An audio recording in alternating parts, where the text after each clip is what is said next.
there's a sentiment among some in Florida to start charging EV drivers a flat fee since they don't pay gas taxes. At first glance, that seems to make sense, since EV motorists like me are essentially getting a free ride when it comes to maintaining our roads. But here's the problem.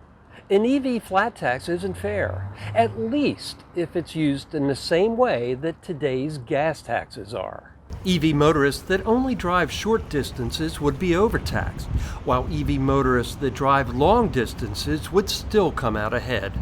In a recent Florida Times Union column, the president of the Florida Transportation Builders Association said establishing an EV vehicle flat tax would create, quote, an equitable system.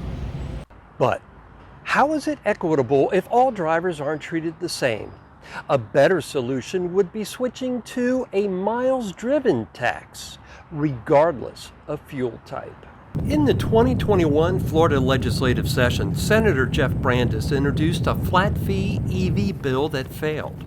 Although the stated intent of that bill was to help fund the expansion of Florida's EV charging infrastructure, it also opened the door for more ideas on how to tax EV drivers, which is likely to resurface during the 2022 session. And that's not necessarily a bad thing. Whether public dollars should be used to expand the charging infrastructure is open for debate.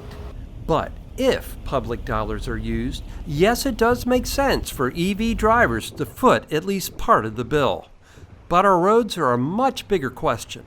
At some point, EVs will grow to the point that the private sector will take over most of the charging infrastructure.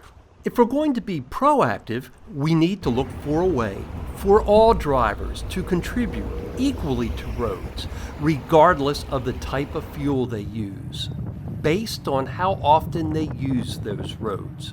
And what better way than miles driven, since that would be fuel agnostic and not penalize drivers that only drive a few hundred miles a year.